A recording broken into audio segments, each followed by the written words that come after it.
किती संकट वेगवेगळी आहेत आणि याच दरम्यान एक महत्त्वाची बातमी आपल्यापर्यंत पोहोचते आहे। बरोबर आहे विलास, एक ब्रेकिंग न्यूज आपल्याकडे येते। मी स्फोटाचे आवाज ऐकतोय असं ओमर अब्दुल्ला, जे जम्मू काश्मीरचे मुख्यमंत्री आहेत, त्यांनी म्हटलंय। जम्मू काश्मीरचे सीएम ओमर अब्दुल्ला यांनी ट्विट केलेला आहे। याचाच अर्थ ओमर अब्दुल्लांचं निवासस्थान ज्या ठिकाणी आहे तिथे आता स्फोट होत आहेत का असा सवाल उपस्थित होतोय।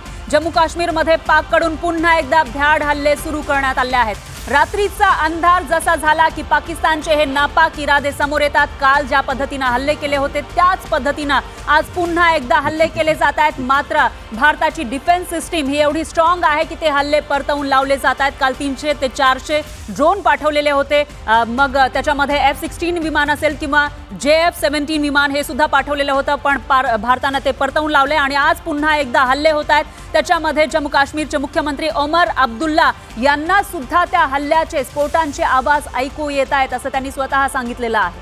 आज पार्श्वभूमीवर ओमर अब्दुल्लांनी आणखी एक ट्विट केलंय आणि जम्मू काश्मीरच्या जनतेला ते आवाहन करतायत की सर्वांना माझी विनंती आहे की प्रत्येकाने सुरक्षित ठिकाणी राहा, कुणी रस्त्यावरती भटकू नका। तुम्ही घरात असाल तर घरातच सुरक्षित आहात, सोबतच कोणत्याही अफवांवरती तुम्ही विश्वास ठेवू नका।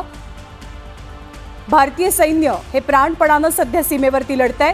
जम्मू काश्मीरचा हा सगळा परिसर सातत्यानं टार्गेटवरती आहे, पाकिस्तानच्या आणि दहशतवाद्यांच्या सुद्धा।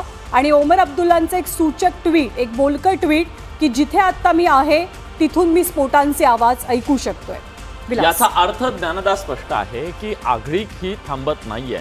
खरं तर दिवसभर शांतता राहिल्यानंतर वाटलं होतं की पाकिस्तान हे सगळं एस्केलेट नाही करणार आहे, पण आणि असं जर जगाला वाटतं तसं पाकिस्तानने वागलं तर मग तो पाकिस्तान कसला।